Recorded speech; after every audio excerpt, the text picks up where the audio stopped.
Ghetto streets of Idaho. I'm going to share a very entertaining story with my best homegirl, Shaniqua. And yes, she is Caucasian. Odd name for a Caucasian. What was her mother thinking? Nonetheless, here's Shaniqua. So, I was just about to tell her the story of my husband and some Hispanic woman coming to clean his house. Now, a little back story. My husband and I haven't been together really for like 8 years almost. Lloyd, yes, wants to be famous too. And I do not hide the fact that I have another or several other boyfriends. And my husband happens to live right across the street from misdemeanor probation, felony probation, the county jail, and the sheriff's office, all within around his house. Oh. I am taking my medication into probation so they know what medications I'm on. Right. And I pull up and I see this Hispanic bitch walking up the stairs. I go inside probation, no cell phones allowed. You know, I'm like, I'm not gonna let it bother me, you know. We're not together, I have somebody else. Right. Don't worry about it, Eric. It's okay. Then I'm like, fuck no. And I brought in like 700 bottles of medicine. Yeah, it helped. All charges dropped, by the way. So I walked outside and I called Billy and I was like, what the fuck? Who the hell's up in your house? And he comes down and I'm outside and I think he's under the influence. And so I told him, I'm calling the probation officer right now. You better get that fucking Hispanic bitch out of your house right fucking now. And then I go back into probation to, you know, make sure that, you know, oh, I'm here. That you guys check in my pills. Like less than a minute goes by. I got to go check on the status of this. At this very second, Billy's standing on the porch of his house. A vehicle identical to felony probation and parole drives by. He is shitting his pants, okay? And then I told him, you better get her out of your goddamn house. And I know you're under the influence and this is bullshit. And then I go back inside misdemeanor probation. You know, because I'm there. Yeah. And mind you guys, this is all taking place in the middle of the road in between misdemeanor, felony, probation, the county jail, and the sheriff's office. And I go back outside and I am thinking in my head, now there's a really steep stairs to get up into his apartment. And I seen this Hispanic hoodrat walking up there, and I'm thinking, oh, heck yeah, I'm gonna grab her by her ponytail and just plunk her ass all the way down the stairs. Right? And I'm looking forward to it, okay?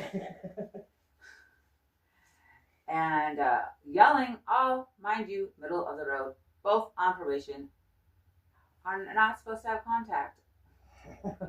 Well, he's not supposed to have contact with me. Right. I'm the victim. Even though I'm bigger than him. So it takes all of maybe 7 minutes before he's got this bitch out of his house, okay?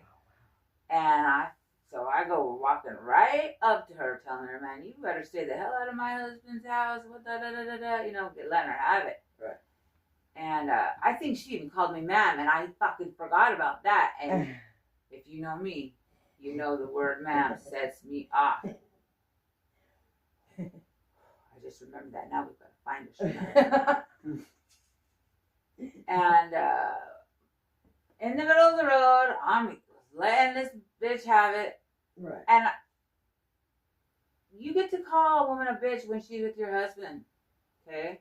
It's allowed. So don't edit, don't censor, don't report. That's just allowed. Right. And my husband's like, you don't even want to be with me. You, all this crap. And I was like, you know what? You SOB, you belong to me. No, you don't get to be with some hood rats cleaning your house. Your house doesn't need cleaned. You live by yourself.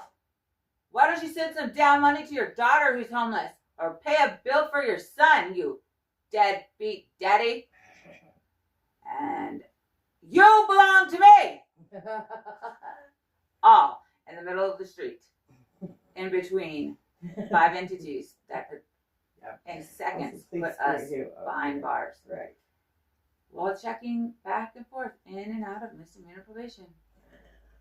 Little hood rat drives off. And I left. Probably to accept a collect call from my man in prison. Interesting. Yes. Very interesting. Side note. I think I let him put it in because I felt bad later that day.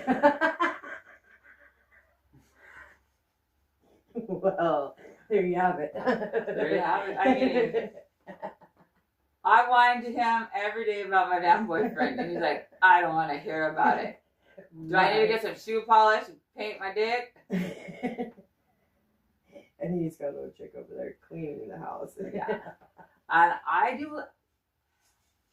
can't believe that I didn't catch it at the time that she called me ma'am.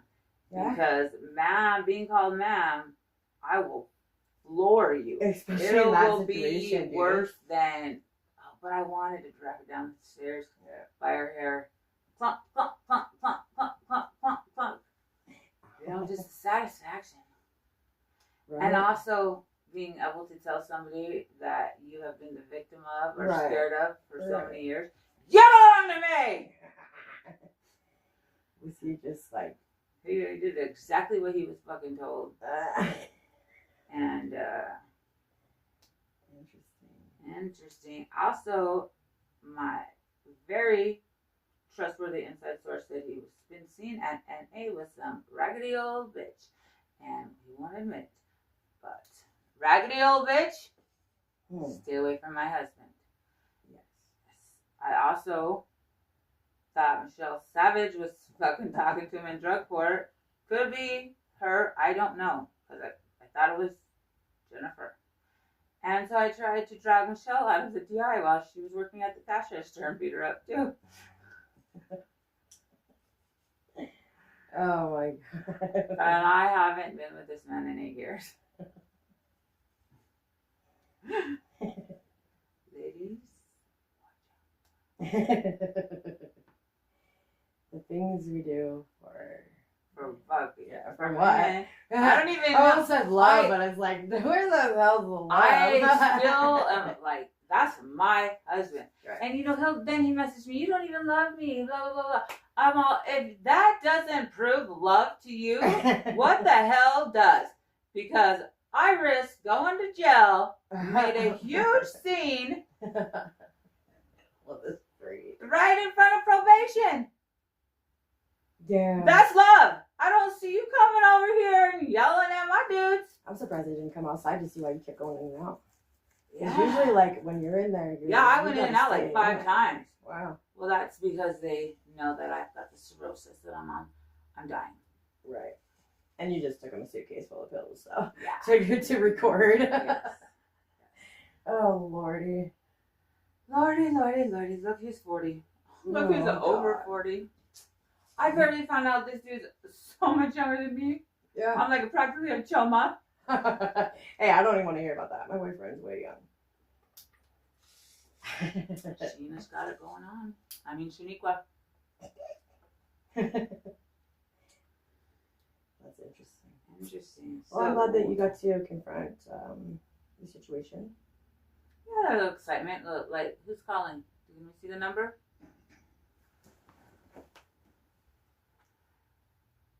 I think it's a scammer. Making sure it wasn't the prison. I get tons of those. Okay, I'm going to think of some fun stories about Shaniqua. Oh, God. And then some fun stories about Rico Suave. Have you talked to him? For a minute the other day, but not really. No, I haven't seen her. because I've been on the good. Mm-hmm. Good and plenty.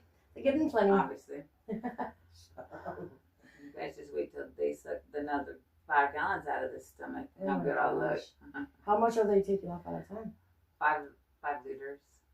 So, okay, the first time you sent me a picture, those beakers, Yeah. and it was like, what, 2.5 or whatever? That was the first time, and then not the next day, but the day after that, they took another 2.5.